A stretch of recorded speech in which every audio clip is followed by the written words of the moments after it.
Hi, I'm Karen Jacobson. I'm going to talk to you a little bit about myself today, and then we're going to go see my friend Gary and check out his property. Well, I am definitely a Connecticut girl. I was born and raised here. I went to school here. I attended the University of Connecticut, where I got my undergraduate degree in biology. And I currently live in the Connecticut River Valley, which in my opinion is the best area of the state in which to live. We are surrounded by gorgeous state forests, which is great for me because I love to hike. We have the lovely Connecticut River, which is so fun. A lot of my friends have boats, so I do a lot of boating. And the Long Island Sound is very close by, and I absolutely love the beach. I haven't always lived in Connecticut though. After college, I got a job with a software company where I was a business analyst for them, and I traveled all over the US, Canada, and Puerto Rico. I even lived in San Diego for a little while. I lived in Paris and I lived in Switzerland, but I eventually came back to my home state. I found that the corporate thing just wasn't for me, even though the traveling was great. So I started my own landscaping business in 2000. I had been gardening since I was a little girl with my grandmother, and I really loved it. I had a natural talent for it and a natural passion for it. So I had this idea. I'm going to combine my medical knowledge with my landscaping knowledge to start my business. My idea was to create gardens for people where I planted herbs for them, and then I taught them how to harvest their own herbs and make their own herbal remedies. However, they were not interested at all in making their own remedies. They were more interested in me helping them beautify their property. So, as a result, my business went off in an entirely different direction than I had originally planned, focusing primarily on design. Since starting my landscaping business in 2000, I have done hundreds of residential landscaping projects. I've worked all over the state of Connecticut. I've worked in Long Island, the Hamptons, New York City, and Boston. I have worked with every type of landscaping feature you can possibly imagine. Everything from in-ground pools, slides, climbing walls, patios, walkways, giant trees, even boulders with waterfalls. You name it, I've done it. One of my all-time favorite projects was one that I did in Boston, where I designed and installed a natural playground for a corporate daycare center. The existing playground was filled with metal play equipment and asphalt, which got way too hot for the kids and they didn't enjoy playing out there.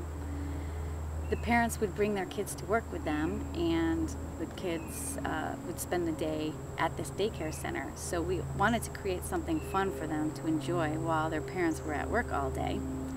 So I came in, I demoed the existing playground and replaced it with my kid-friendly natural version, which incorporated a learning garden where the kids could plant their own seeds.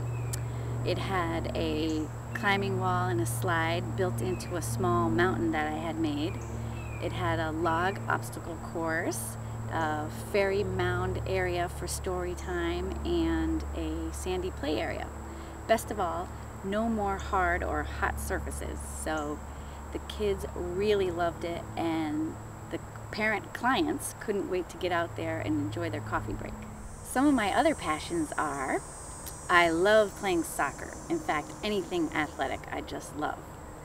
I also enjoy the theater. In fact, I had an amazing opportunity last summer where I auditioned and I was selected for a role in The Sound of Music. I got to play the part of Elsa, which was one of the lead roles.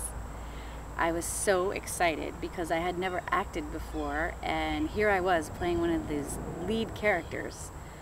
I had so much fun doing it, and it was great because I got to challenge myself to do something I had never done before.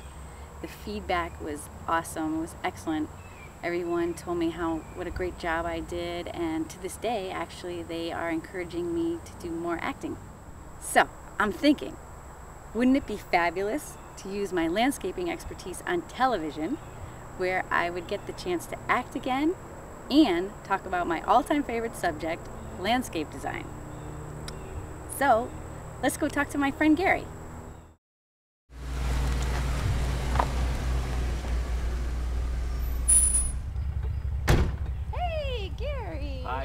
you? I'm very well. Great to see you. Thank you for coming by. Yeah, no problem. So I see you've decided to keep the brownstone exposed like I suggested. Great idea. You know, when we got the house a couple years ago, you suggested we could save on some money and some work and just not worry about planting in front of this beautiful brownstone. And we love it. The neighbors commented on it all the time. A hit. Thanks a lot. Great, yeah, no problem. And I'm loving what you're doing with the planters here. This is great color. Thank you. And you get to switch it out with the seasons. After this goes by, then it's fall time. We can fill it up with some mums, and then winter, add the greens and berries for the holiday touch. Again, Karen, another great suggestion, not worrying about putting plants all over, but just concentrating them in small areas that make the statement. It just, your ideas are working as visual evidence. Excellent. So what else do you want to check out? I'd like to show you the pergola. We took advantage of one of your ideas, but I still have a problem out there. I think you can come up with a solution. Great, let's go check it out. All right, let's do it.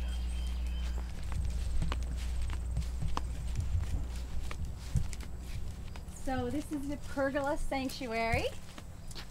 Yes.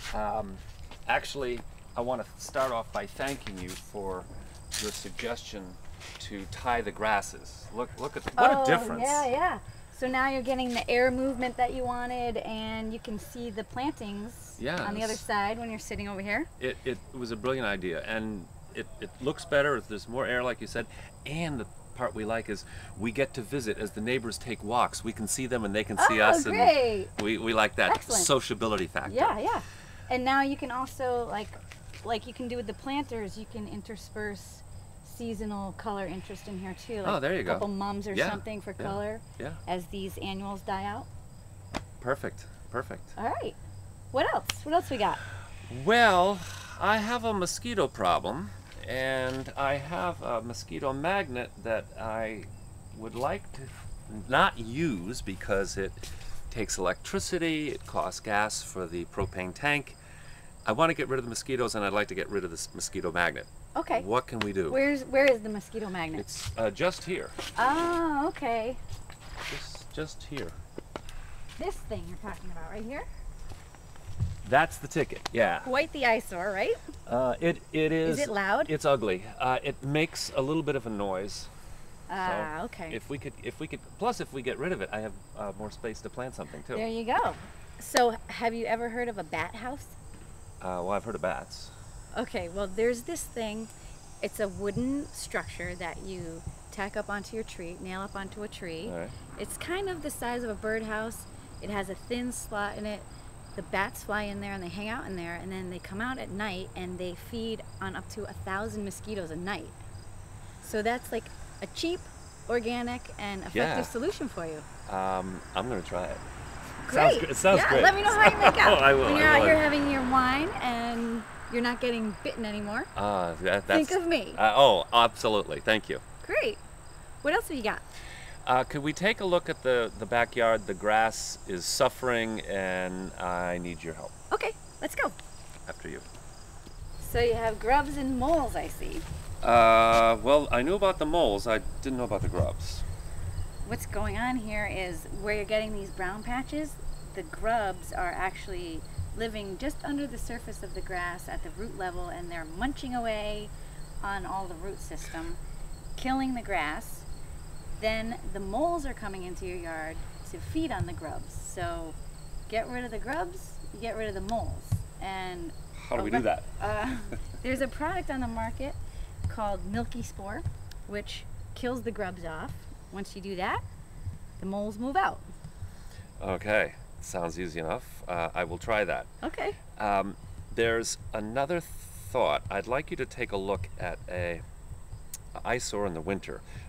We have a well that sticks up out of the ground, and in the summer we have hosta, which conceals it. But then the hosta dies in the fall, and it looks terrible. Right. Okay. Can we take a look at that? Yeah, sure. See what you want to do? Let's check that out. Okay. Thank you.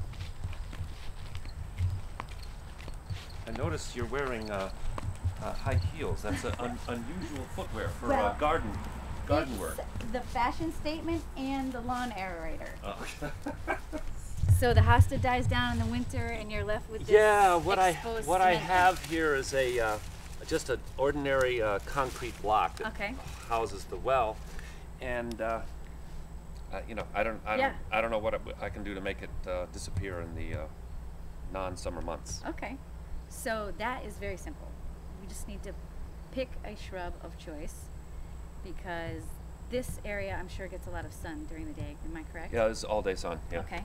Exactly. So your options are limitless. I think you want to what you want to do is pick a shrub that's going to be nice, tight, neat, compact, like a boxwood or an azalea if you like something flowering, Okay. and I like the idea of boxwood. mass it around this thing. You can even keep the hosta, pull those out, you know, to an exterior ring, Okay. and you can even intermix annuals to add some more color if you're interested in adding color over here too. That way, the perennials die down, the evergreens stay, and this thing's not exposed anymore. Good idea. Thank you. You're welcome. Hey, you always bring such good ideas. You have to visit every season. I will. Keep I us will on top of definitely things. do that. Thank you. Thanks.